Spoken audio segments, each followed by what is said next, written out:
Hey there, Adam here, and today we're going to be talking about Pokemon Go.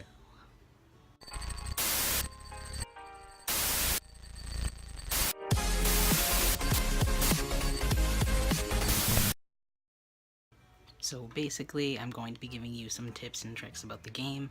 I've been playing it pretty much non-stop since it came out. At this current point in time, I'm level 17, I'm about this close to level 18, so let me get on with the tips and tricks. So I've made a list just to make sure that I don't forget anything. The first one is just like a little bit of a trick. I did not know this until I did it by accident, and basically if you double tap the screen, and this is like when you're walking or whatever, you can zoom in without having to pinch or whatever that motion is called. All you have to do is you double click or double tap, and then you push your finger up or down and it'll zoom in or zoom out without having to use two fingers. Next one is, this is something that I learned from my friend and I did not know, and it can save you a lot of time, especially if you're trying to hit a bunch of Pokestops like on a street or in a park or something and you have limited time. Originally I thought that you had to click every single one of the bubbles to get all the things from the Pokestop, and you don't. Just spin and then hit the exit button and it'll get all of the items whether you touch them or not. The next one is how to quickly level up. This is very important. I've seen or talked to quite a few people that don't know this, and this will definitely help you. So essentially what you want to do is you want to get as many Pokemon as you possibly can. Catch every single Pokemon you possibly can. Doesn't matter if you have 20 of them, keep them all for the time being. So what you want to do is you want to farm whatever it is. For instance, Pidgey is an excellent way to farm. You get about however many you possibly can, and you wait until you have about 30 Pokemon that you can evolve, and then you use a lucky egg if you have one. Ideally you want to use a lucky egg because it gives you double XP for a half hour. You can evolve probably closer to like 40 Pokemon within the half hour. You just have to be very quick, and you get double XP. For every Pokemon that you evolve, you get 500 experience points. As I said before, I used this method and I leveled from level 11 to about 15, and then I caught some more Pokemon and I ended up leveling to 16 by the end of the night. And now, like I said, I'm at 17, almost 18, which I use the method again, but I don't have as many Pokemon to evolve. Currently, I only have about 10 or 11, so I'm going to wait until I have about 30 or 40, and then I will use my lucky egg. This is the best way to level up, which ties into another tip and trick, is to not evolve a second, don't evolve your Pidgeotto. Unless you're trying to fill your Pokedex, do not evolve the Pidgeotto. Even though you think that you'll get more experience points, you won't. What you want to do is you want to evolve as many Pidgeys as you possibly can. It doesn't matter that you have a Pidgeotto and you want to evolve it. Just evolve the Pidgeys. Bottom line, evolve the Pidgeys. Same thing with Weedles. Caterpies aren't as common, so it would be the same thing. Unless you want to fill your Pokedex, do not evolve Pokemon past their second stage or whatever, because of how much candy it requires, and B, you don't get any more XP. You get 500 experience points no matter what Pokemon you evolve. I did read that you get 1,000 if it evolves into a new Pokemon, but I've yet to really notice that. But either way, if you're trying to level up fast and to level an abundance of Pokemon, you should just evolve their first form into the second form with the lowest amount of candies. So basically you want to hoard your candies. Hoard your candies, hoard your Pokemon. Which leads on to another tip and trick. Do not use your Stardust. Your Stardust does not help you.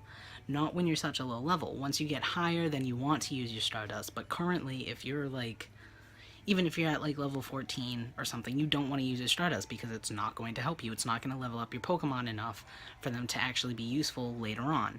You're going to level them up and they're going to get to what, 500 CP? That's not going to do anything for you. So don't use it, just save it for later on. If you used it at the beginning, that's okay. Everyone does. They don't know. I didn't.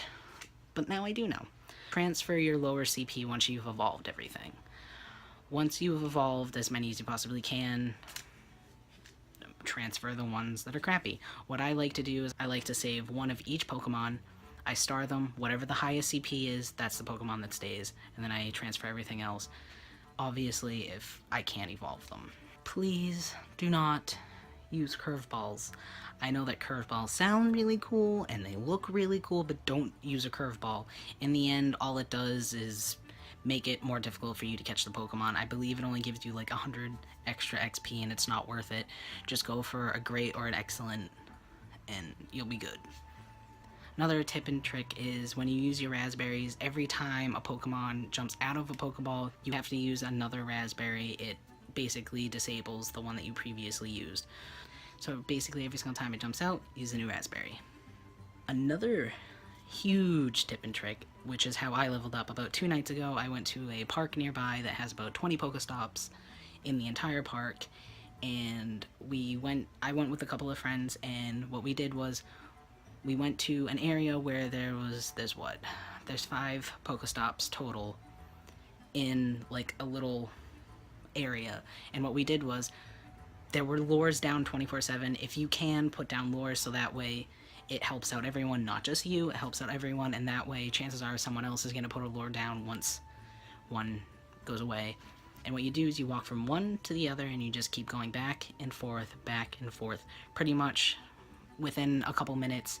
Each Pokestop will refresh because there's lures up, and you'll get an overabundance of items that you need. And it also helps to hatch your eggs, which is another thing. Make sure to always have your eggs in incubators. I know sometimes you forget. I personally have forgotten a couple times. But what you want to do is you want to make sure that you have your eggs in your incubators when you are going hunting. Very important because you will get pretty good Pokemon. Today I had 3 5-kilometer eggs. I got 2 Ponytas, and I got a Tauros, and they were all fairly high in CP. Like I said, I'm a level 17, so I'm getting fairly high Pokemon. Well, these next 2 tips are kind of like connected to each other. Basically, when you're going Pokemon hunting, when the game decides to work, currently it's bugged, in the bottom right hand corner you will see a Pokemon shadow if you haven't found the Pokemon before, and it will have footprints. The footprints is supposed to help indicate how far the Pokemon is from you. Currently, again, it is not working, it is bugged, but normally you'd click on the Pokemon, which is very important. You want to click on the Pokemon that you want to find because it'll draw it near you versus not selecting any Pokemon. You walk in whatever direction and there will be like a bar, well, not like a bar, like a little outline that'll pulsate when you're going in the right direction. Normally, that's how it's supposed to work. Again, it's not currently working. This other one is to use lures. Lures are very important. They're super useful for you and everyone around you. They're just helpful. They bring Pokemon to the Pokestop, and the Pokestop refreshes faster. But use them wisely. Don't use them like all willy-nilly. Use them when you're going to be in a location for about a half hour or so. Use it. It's good. It helps. There's a bug with the game where if you're in the middle of trying to catch a Pokemon and it decides to flee and you go into your bag, the game freezes. So try not to do this. I know it's a little bit difficult because you don't exactly know when a Pokemon is about to flee, but when you start to see the smoke, don't go into your bag, just leave it. It's not worth it because then your game freezes and you gotta start it all over again, and that's a pain. So anyways, thank you so much for watching. I hope you enjoyed this video. Please like and share and subscribe and do all that stuff. If you like this video, please let me know. I will make more about Pokemon Go and my experiences with the game. Thank you so much for watching, and I'll see you in the next one. Bye!